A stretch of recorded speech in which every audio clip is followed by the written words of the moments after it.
Welcome to ఉద్యోగ నేస్తం channel. నమస్కారం. ఉద్యోగ నేస్తం తెలుగుకి స్వాగతం. అవుట్సోర్సింగ్ ఉద్యోగుల పీఎఫ్ నిధులకు సంబంధించిన 1100 కోట్లకు పైగా అక్రమాలు జరిగినట్లు ప్రాథమికంగా గుర్తించినట్లు వచ్చిన నివేదికలు ప్రస్తుతం తీవ్ర చర్చకు దారితీశాయి. ఈ వ్యవహారంలో అసలు పీఎఫ్ ఖాతాలు లేకపోవడం, ఉద్యోగుల జీతాల నుంచి పీఎఫ్ పేరుతో డబ్బులు కట్ చేసిన ఖాతాల్లో జమ కాకపోవడం, అలాగే గోస్ట్ ఉద్యోగుల పేర్లతో బిల్లులు డ్రా చేసినట్లు ఆరోపణలు ఉన్నాయి. డబ్బులు ఎక్కడికి వెళ్ళాయి? నివేదికల ప్రకారం రాష్ట్రంలో సుమారు 1,60,000 మంది అవుట్సోర్సింగ్ సిబ్బంది ఉన్నారు. ఉదాహరణకు 15,600 బేసిక్ వేతనం ఉన్న ఉద్యోగికి ప్రభుత్వ జీతం, పీఎఫ్, ఈఎస్ఐ, ఏజెన్సీ కమిషన్ తదితరులతో కలిపి నెలకు సుమారు 22,136 వరకు ఖర్చు చేస్తుంది.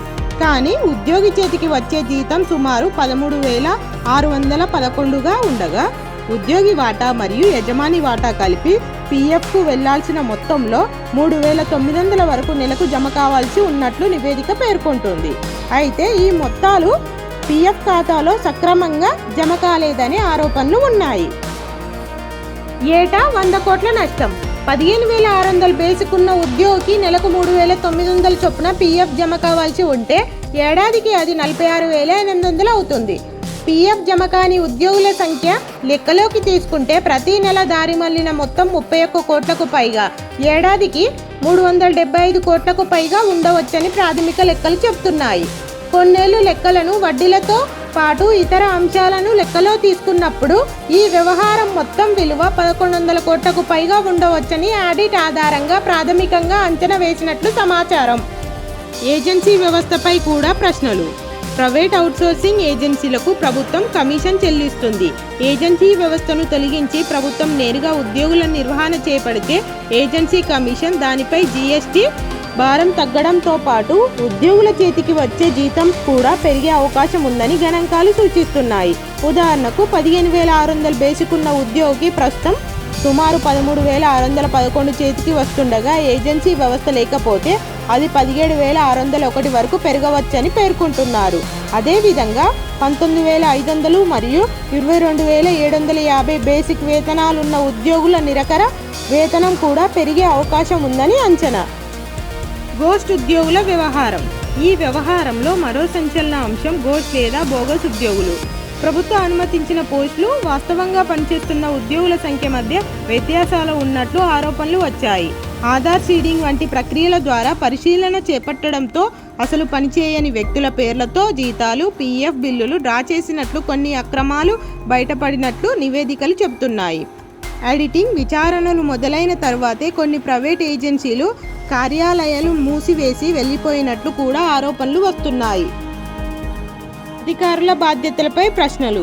ప్రతి నెల ఏజెన్సీలు పీఎఫ్ చలాన్లు, ఈసీఆర్ వివరాలు సమర్పిస్తున్నాయా లేదా అనే విషయాన్ని సంబంధిత అధికారులు సక్రమంగా తనిఖీలు చేయాల్సిన అవసరం ఉంది. అయితే ఈ వ్యవహారంలో పర్యవేక్షణ లోపాలు ఉన్నాయనే విమర్శలు కూడా వినిపిస్తున్నాయి. ప్రభుత్వం ఏం చర్యలు తీసుకోవాలని సూచిస్తుంది?